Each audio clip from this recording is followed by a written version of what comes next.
ကျွန်တော်တို့ online ပေါ်မှာ business တစ်ခုစလုပ်ရမယ်ဆိုပြီးတော့ခုကိုလေ့လာလိုက်တာနဲ့ digital marketing နဲ့ပတ်သက်တဲ့သင်တန်းတွေအဲ့ဒါကြီးကိုမဖြစ်မနေတတ်ထားရမယ်ဆိုတာလေဒါမှမဟုတ် digital marketing agency ကျွမ်းကြတယ်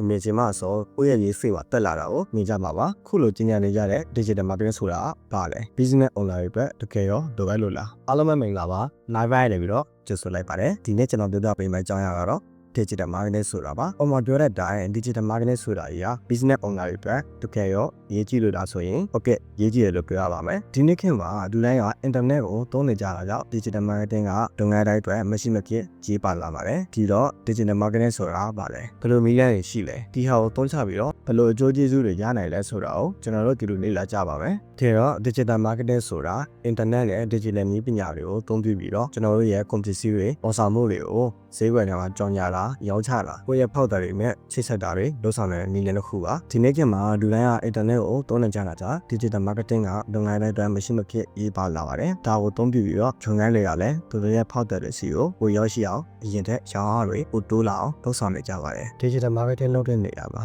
နည်းလမ်းတွေအများကြီးရှိပါတယ်ဒီထဲမှာအသုံးရတဲ့နည်းလမ်းချို့ကိုရေးထုတ်ပေးထားပါတယ်နံပါတ်1 social media marketingဒါကတော့ကျွန်တော်တို့သုံးနေကြတဲ့ Facebook, Instagram, TikTok လို social media app တွေပေါ်မှာကြောင်ညာတာ post တွေတင် customer တွေနဲ့ချိတ်ဆက်တာတွေလုပ်ဆောင်တာမျိုးပါနံပါတ်1 search engine optimization SEO လို့လည်းခေါ်ကြပါတယ် Google လို့ search engine မှာကိုယ့်ရဲ့လုပ်ငန်းကိုပေါ်ဆုံးလာပေါ်အောင်လုပ်တာမျိုးပါလိုမျိုးလဲဆိုရင်ကိုယ့်ရဲ့လုပ်ငန်းနဲ့ပတ်သက်တဲ့ keyword တွေကိုပို့ပြီးတော့လဲရှာလိုက်တာနဲ့ကိုယ့်ရဲ့ website ကိုပေါ်ဆုံးမှာပေါ်အောင်လုပ်ပေးတာမျိုးပါနံပါတ်3 content marketing content လို့ကြားလိုက်ရတဲ့အကုန်လုံးသိမြင်ရတာစာရှိရလို့ထင်ပါတယ်ဒါပေမဲ့ content marketing ဆိုတာအဲ့လိုပဲမဟုတ်ပဲねတကယ်သုံးနေတဲ့စာတွေပြင်ဗီဒီယိုတွေဆောင်းပါးတွေ infographic တွေထိပါပါတယ်ဒီဟာတွေကိုသုံးပြပြီးတော့ကိုလိုအပ်တယ်လို့ဖန်တီးပြီး customer တွေကိုဆွဲဆောင်တာပါနံပါတ်4 email marketing customer တွေစီကို email ပို့ပြီးတော့ကြောင်းကြတာမျိုးတွေ promotion တွေအတွက်တီးသက်စာပို့တာပါဥပမာဖောက်တယ်တွေကိုဈေးလျှော့ပေးတဲ့အကြောင်း email ပို့ပြီးတော့ဆက်သွယ်တာမျိုးလုပ်လို့ရပါတယ်နံပါတ်5 pay per click advertising PPC လို့လည်းခေါ်ပါတယ် Google Ads Facebook Ads တွေလိုမျိုးကြောင်းကြတွေကိုဝယ်ပေးပြီးတော့လုပ်ကြပါဥပမာ Facebook မှာ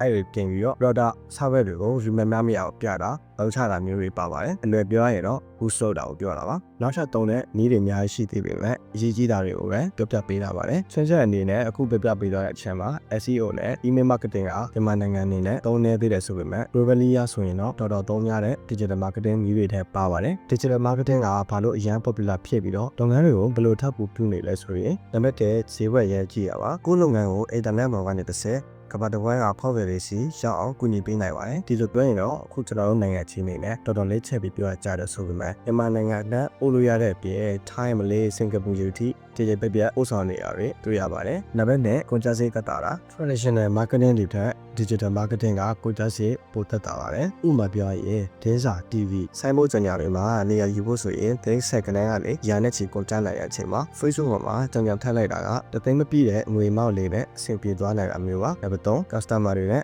ဓာတ်ရိုက်ချိတ်ဆက်ထားနိုင်တာဖောက်တယ်တွေနဲ့ဓာတ်ရိုက်ချိတ်ဆက်နိုင်တဲ့အားသာချက်တွေတခုလည်းရှိနေကြပါတယ်စမ်းမက်စိတ်လေးနှိပ်ပြီးတော့စာပို့နိုင်တာမျိုးတွေသိချင်တာလေးတွေကို comment မှာဝင်ရင်းလိုက်တာနဲ့အကြောင်းပြန်ပေးနိုင်တာမျိုးတွေထိလုပ်ပေးနိုင်ပါတယ်နံပါတ်4တိကျတဲ့ target ကိုထားနိုင်တာပါ digital marketing မှာကိုယ့်ရဲ့ customer ဖြစ်လာနိုင်မဲ့သူတွေကိုသိစိတ်ရွေးချယ်ပြီးတော့ကြော်ညာလုပ်တာမျိုးတွေထိလုပ်လာနိုင်ပါတယ်နံပါတ်5အနေနဲ့ရလာတဲ့ချက်လက်တွေကိုသိစိတ်ပြန်ပြီးတော့တိုင်းတာနိုင်ပါတယ်ကိုယ့်လုပ်ငန်းကကြော်ညာတွေရလာကိုတိတိကျကျတိုင်းတာပေးနိုင်ပါတယ်ကိုတင်ထားတဲ့ post ကလူဘယ်နှယောက်မြင်လဲဘယ်လိုတက်ရတဲ့က post ကိုစိတ်ဝင်စားတယ်ကြားမှပတ်ချပေးတာတွေထိပါလုပ်ဆောင်ပေးနိုင်ပါတယ်ဒီတော့ digital marketing ဆိုတာဘာလဲဘယ်လိုဗီဇန်တွေရှိတယ်။ဘာကြောင့်ရေးကြီးလဲဆိုတာသိလိုက်တည်ချင်ပါတယ်။ကိုယ့်ရဲ့လုပ်ငန်းကိုပို့ပြီးတော့တွတ်တက်အောင်လုပ်ချင်တာပဲဆိုရင်တော့ digital marketing ကိုစာပြီးသုံးပြဖို့ကြံပေးချင်ပါတယ်။နောက်ထပ်လည်းဒီလိုဗီဒီယိုတွေထပ်လုပ်ပေးတော့မှာမို့လို့အဲ့တစ်ခါမှထပ်ဆောင်ကြတာပါ။